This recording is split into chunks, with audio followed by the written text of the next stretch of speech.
Welcome back, everybody. We're diving into a case that really gripped the public back in the summer of '85. We're talking about Richard Ramirez, the Night Stalker, and the terror he unleashed in Southern California. Ah, yes. The Night Stalker. A truly chilling case. You guys sent in some amazing true crime podcast episodes about Ramirez, so let's unpack this a bit. What can we learn about the man behind these horrifying crimes? Well, one thing that immediately jumps out is the seeming randomness of the attacks. But as we dig deeper, some intriguing patterns emerge, don't they? Right, like initially you think, okay, just another burglar, robber, but then Exactly. But then you see those satanic symbols at some crime scenes, and it's like, whoa, hold on. This is something else entirely. it's like he was trying to cultivate this aura of fear, of evil, and it definitely worked. Oh, absolutely. It definitely played into the public sphere.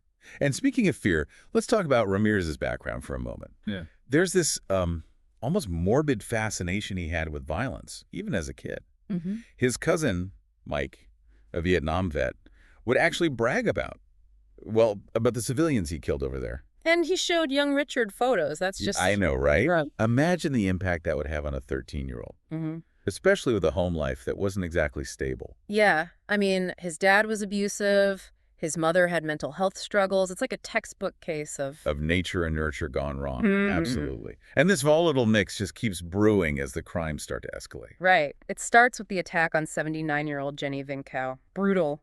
But then it quickly spirals into something far more terrifying. Home invasions in the dead of night. Men and women attacked. The satanic symbols. It's like a scene from a horror movie. It's like he was trying to send a message, almost like he was playing a role, Yeah. a dark, sinister role. And speaking of roles, our sources say Ramirez fits the profile of a sadistic killer. Not driven by material gain or survival, but by something much darker. Power, control. A sadistic killer gets pleasure, actual pleasure, from inflicting pain and terror. So it's not just about eliminating the victim, it's about... It's about the act of control itself, domination.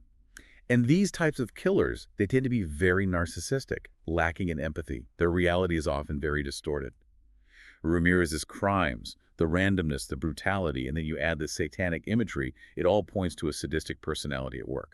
chilling. And you mentioned earlier that there are patterns, even in the seemingly random nature of his crimes. What did you mean by that? Well, his victim selection, for one. He often targeted the vulnerable, the elderly, women living alone, even children. So he was choosing his victims carefully. Exactly. It wasn't just blind random violence. There was a calculated element to his randomness. So, even in the chaos, there's a method to his madness. That's a truly unsettling thought. And the fact that he often left these satanic symbols behind, it adds this whole other layer to the story, almost like he was trying to invoke something dark and powerful. Precisely. Those symbols weren't just random acts of vandalism. They were a form of psychological warfare, designed to terrorize the community and fuel his own twisted sense of power. It's like he was trying to, in a way, it's almost like he wanted to become a boogeyman. And he succeeded, at least for a while. The fear in Southern California was palpable. The media was in a frenzy, and everyone was on edge, wondering who would be next. And this brings us to a crucial turning point in the case. The moment the media gave him the name, the Night Stalker. Oh, yeah. It's like they unintentionally helped create the monster. It definitely played into his hands, that's for sure. He thrived on the notoriety, the fear that name generated. It fed his narcissism, solidified the persona he was crafting. He was becoming a figure straight out of urban legend. Exactly. And that's what made him so terrifying. But amidst all the chaos and fear, there was a massive manhunt underway. And in a rather ironic twist, it wasn't the police who ultimately captured Ramirez. Nope, it was a group of everyday citizens, right? They recognized him from the police sketches and, well, they took action. They sure did. A group of people in East Los Angeles apprehended him until the police arrived. Talk about a reality check for Ramirez. The self-proclaimed Night Stalker, brought down not by some elite task force, but by the very community he terrorized. That must have been quite a blow to his ego. Absolutely. It stripped away the myth, the invincibility he'd built up around himself. Suddenly, he was just another criminal facing justice. And that's exactly what happened. His trial was highly publicized, and in 1989, he was sentenced to death. But even behind bars, the Night Stalker persona continued to cast a long shadow. Oh, yeah. It's mind-boggling, isn't it? You'd think someone convicted of such horrific crimes would fade into obscurity, but Ramirez actually gained a cult following. People wrote to him, sent him gifts, even visited him in prison. Why? Why would anyone be drawn to someone like that? Well, it's complicated. Some people, I think, are drawn to the notoriety, the taboo nature of his crimes. Others, maybe they see him as a symbol of rebellion, a rejection of societal norms. And then there are those who are just morbidly fascinated with the dark side of human nature. Right. And whatever the reason, it's a testament to the enduring power of infamy, how it can warp perceptions and create a distorted sense of admiration. But beyond the fascination with Ramirez himself, his case really raises some important questions about violence and evil. Our sources highlight the interplay of environmental, psychological, and even biological factors. It's not a simple case of good versus evil, right? Exactly. It's a complex web of factors that converge to create, well, this monster.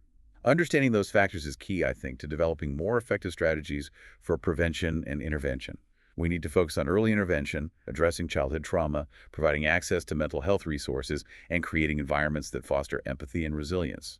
We can't just punish our way out of these problems. We need to address the root causes. And speaking of cycles, one thing that really struck me about Ramirez's case is the recurring theme of power and control. From the satanic symbols to his choice of victims, it's like he was constantly trying to assert dominance over others. That's a keen observation, and it ties directly back to his sadistic nature. For someone like Ramirez, violence wasn't just a means to an end. It was a way to exert control, to feel powerful in a world where he felt powerless. The satanic imagery, the ritualistic elements of his crimes, it was all part of a larger performance designed to instill fear and create a sense of awe. Exactly. He was playing a role, and the role he chose was that of the ultimate predator, the embodiment of evil. But even the most terrifying predator eventually meets its end. Richard Ramirez died in 2013 after spending over 2 decades on death row. But the legacy of the Night Stalker lives on, haunting us with its chilling reminder of the darkness that lurks within human nature. And that's perhaps the most important takeaway from this deep dive. While we can't erase the past or bring back the victims, we can learn from their stories and strive to create a world where such tragedies are less likely to occur. By understanding the factors that contribute to violence, by promoting empathy and compassion, and by investing in early intervention and support systems, we can chip away at the darkness and build a brighter future. It's a powerful message and one that resonates deeply with me. We often hear the phrase, evil is banal, but Ramirez's case suggests that evil is anything but simple. It's a complex web of factors, both internal and external, that shape individuals and lead them down these dark paths. That's a profound insight, and it speaks to the need for a more nuanced understanding of criminal behavior. We can't just label someone as evil and be done with it. We need to delve deeper to examine the social, psychological, and even biological factors that contribute to these acts. And perhaps even more importantly, we need to ask ourselves what we can do as individuals and as a society to prevent these tragedies from happening in the first place. Exactly. We can't just react to these horrific events. We need to be proactive to address the root causes of violence and create environments that foster empathy, compassion, and respect for human life.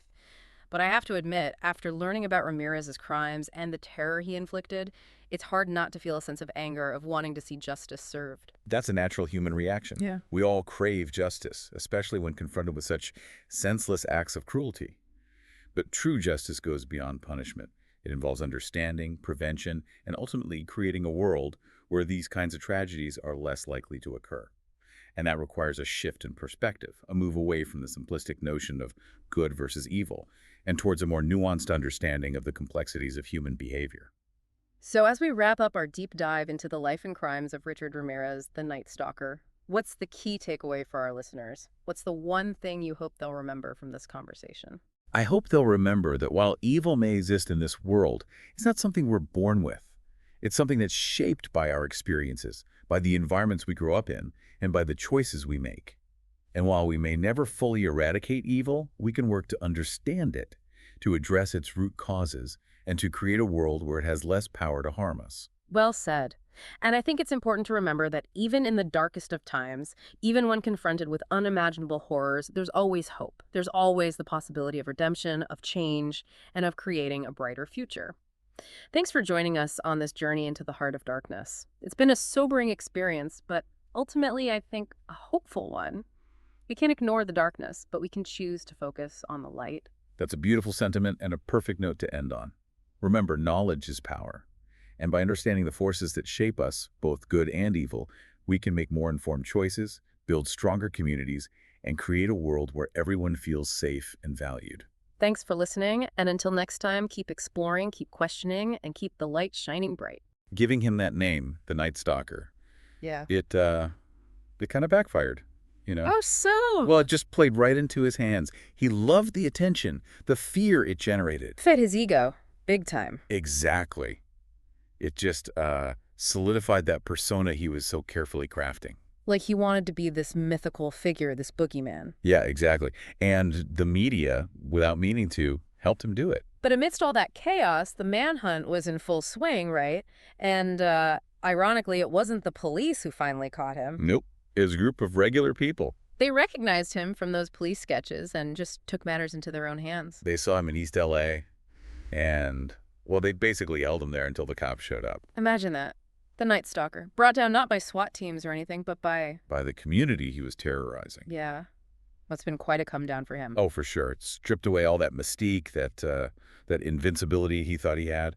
He was just another criminal facing the music. And face the music he did. The trial was huge news. And of course he got the death penalty in '89. But even locked up on death row. The legend lived on, didn't it? It's bizarre. You think a guy like that would fade away, but he actually gained a following. Like a legit fan club? Letters, gifts, people visiting him in prison. Wild. Right. It is wild. What do you think draws people to someone like that? Well, it's a complex thing. Some are fascinated by the notoriety. The taboo, the darkness of it all. Exactly. Others, I think they see him as some kind of rebel, you know? Like he's sticking it to the man. And then there's that segment that just can't resist that dark side of human nature, right? Yep. Whatever the reason, it shows the power of infamy, how it can totally warp people's views. It's disturbing, but also fascinating, don't you think? Like, what makes someone idolize a guy like Ramirez? But beyond the fascination with Ramirez himself, his case makes you think about the bigger picture, right? Absolutely. Like, where does this kind of evil come from? Our sources really emphasize this mix of environment, psychology, biology. It's not just good versus evil, is it? Nope. It's way more complicated than that. Right. And understanding those factors, that's the key to stopping this stuff from happening in the first place. Okay, so what do we do? What did we learn from Ramirez? Early intervention is huge. Addressing trauma, making sure kids have access to mental health resources, and just, creating environments that are supportive and compassionate. We got to work on that. We can't just punish people after the fact, right? We got to get to the root of the problem.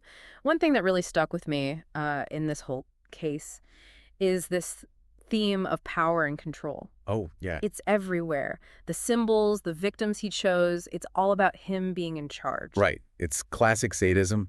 Violence wasn't just like a tool for him. It was how he made himself feel powerful, in control. He felt powerless in life, so he took control in the worst way imaginable. Exactly. And the satanic stuff, the rituals, it was all a performance. Yeah.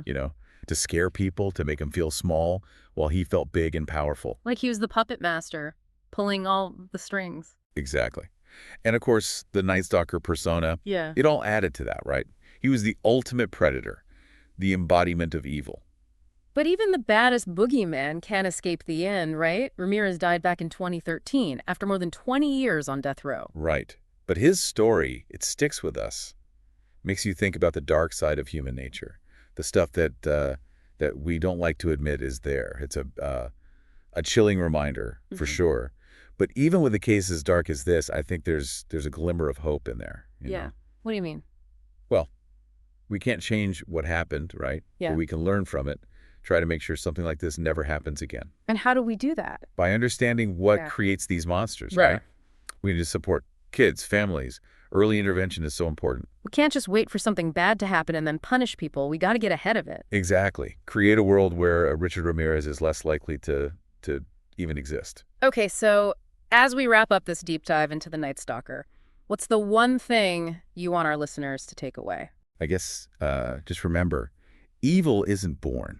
It's made. By the choices we make, by the way we treat each other, right? Yeah, by the world we create.